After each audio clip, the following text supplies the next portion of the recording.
Last winter, 150 million Americans experienced a power outage. This year, grid experts are saying that may be even higher.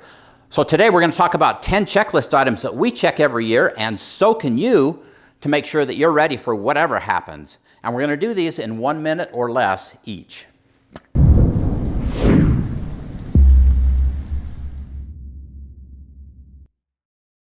Hey, Provident Preppers, I'm Jonathan. And I'm Kylene, and welcome to our winter prep checklist. We've been prepping for years, but every winter it's a really good idea to go through all of our supplies and make sure we have what we need so that we don't get caught unaware. And you'll be surprised in today's video how many things we discover that we had to take care of so that we were ready for winter. Now, the reason why we are so passionate about this is because once we turned our power out in January, and it was a frigid experience. And we'd love to share that with you. If you click the card in the corner, it'll take you to that video and you'll learn more about some of the lessons that we learned.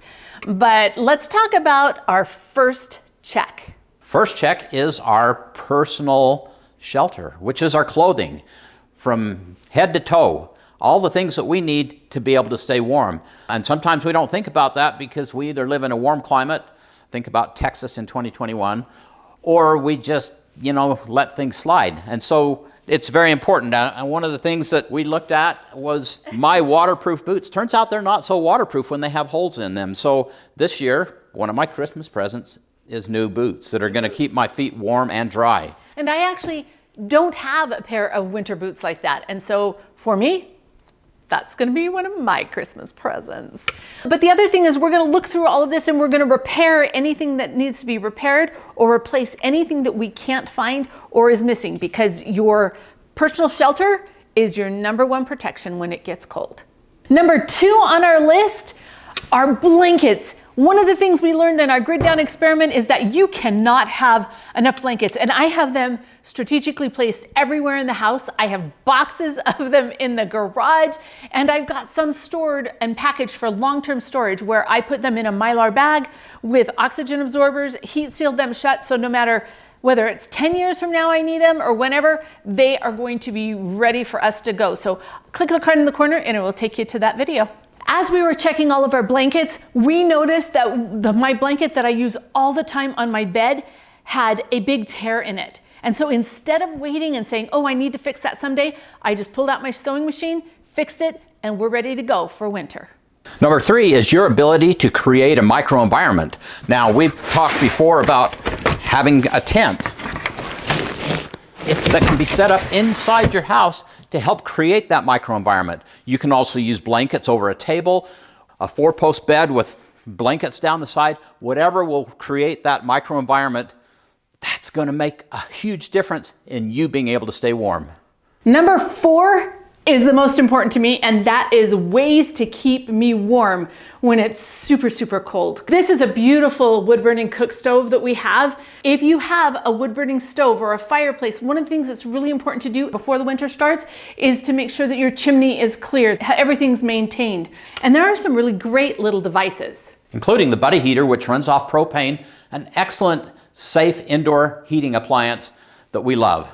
There's also the Vesta, which is a cooker that you'll see in a minute, but also a little heater. And it has this little Peltier device right here, which the heat makes this little fan turn. It blows the warm air out. It is run by Safe Heat, these little cans of catering fuel that are safe to burn indoors. And so this is like my #1. If you can't have a different way, if you've only got one choice and you live in an apartment, I think that a Vesta is the way to go. Indoor cooking is number 5. Let me tell you, one of the things that I learned is that when you are so cold and it's 0 degrees outside, the last thing you want to do is go outside and cook. So you've got to have a way to cook your food indoors that is safe and easy. We love the Vesta because it uses Safe Heat. It's a catering fuel and it is safe to burn indoors. It takes 1 to 3 cans.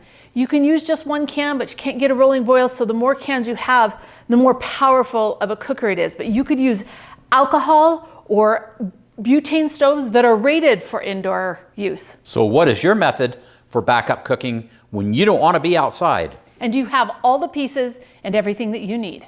Number 6 is fuel, and you must have the ability to run important critical needs. So things like medical equipment, whatever your critical loads are, you need the ability to run that. And I love these power stations. They come from, you know, they're smaller than this, some of them, to much, much bigger than this. You can get them in all kinds of sizes. Check out our videos so you know what size you're going to need. And then I love to pair that with a fuel generator that can back these up if we have a time of low solar. When John's looking into maintaining these, you don't store these full, right? No, I generally store them at about 60 or 70%. But towards winter, I sometimes rise that just a little higher so that we make sure we have what we need when we need it. Or if a storm's coming or something like that. Now, the other thing is this is a really cool fuel generator, but it takes fuel. If we don't have the fuel, just like if I don't have the safe heat for my Vesta, it's not going to do me any good. So we've got to make sure that we check our fuel stores. They've got to be stored safely, and we've got to have enough for whatever we anticipate our needs to be. Number 7 is a pantry check. One of the most important things that you can have stored for a winter power outage are foods that are really easy to cook, that will warm you from the inside out with very little fuel. Something like warm drinks and quick soups, anything like that, that's a really good option because you're going to be cooking it indoors and that fuel is precious. And don't forget that when you're cold, your productivity goes down. And Mama experienced that dramatically. So make sure that you cover this base and don't forget the chocolate. Number 8 is lighting, making sure you have headlamps, flashlights, lanterns, whatever you need to make sure you're not stumbling around in the dark. Now, one of the things that we learned on our little experiment where we turned our power off is that flames are dangerous. And so we have opted for solar lighting. We do mostly the hybrid because hybrid light is amazing, solar, rechargeable, and they're always dependable. We just went to Arizona to visit my daughter and for Thanksgiving, and she lit this beautiful candle and it was right on the table, right, you know, we're all surrounding it, and all of a sudden it catches on fire and the glass explodes.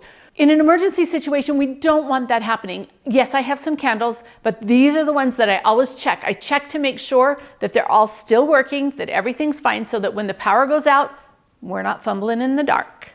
Number 9 is having the supplies that you need to seal up your home to make it more weather resistant. And so we are working on this year round, but we always have to do this inspection to make sure that we're ready. One of the problems that we had recently is that I knew where the Visqueen was and I knew where some of the tape was, but Jonathan had a stash of the painter's tape and I didn't know where it's at.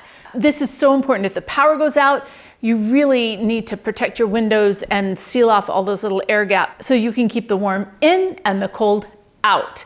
So whatever you need to do. And don't forget about things like spray foam, and you're not going to use this during the disaster probably. Well, maybe you will, but let's take advantage of the time that we have before the disaster to fix all the little things that we can. Yeah. We're almost done. We are at number 10. And one of the final things that we do is check all of our emergency supplies because this can make the difference between life and death. We have 3 of these in our home. They're super cool because they just fit right in between the studs. We have emergency fire blankets in them. We check our fire extinguishers to make sure that they're all in the green zone. This is a trauma first aid kit that we have so we know exactly where this one is. It's not the boo-boo kit. And we have our emergency plan and things like that in here, but it's all tucked away right in here where everybody knows that it's here and it's super easy to access it.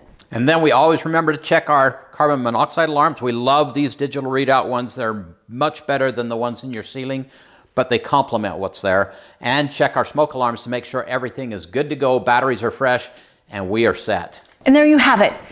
Every fall, or this year we're late, every winter, we go through these checklist items to make sure that we're ready for the winter. We prep every day, right? We're always working on this, but sometimes it's good to just step back, go through your checklist and make sure that you're ready. There's some items that would be a good idea to put on your checklist that might be different. For instance, water.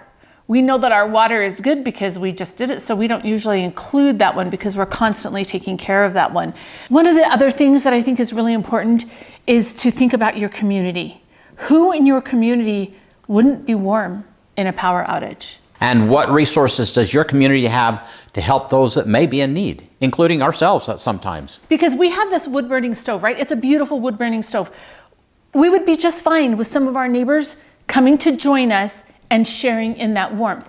If you say you live in an apartment and you don't have an alternative heat source, have you identified where you might be able to go to get warm, whether it's a community warming center, whether it's friends like us who you're just gonna come and you're gonna crash till the power comes back on. Look at those resources, because there's not one way to take care of everything. We're all in different circumstances and we all need to work to take care of each other. And remember that we don't rise to the level of our expectations, we fall to the level of our preparations and our training. So keep that in mind as we head into this, deep into this winter season, and let's stay warm.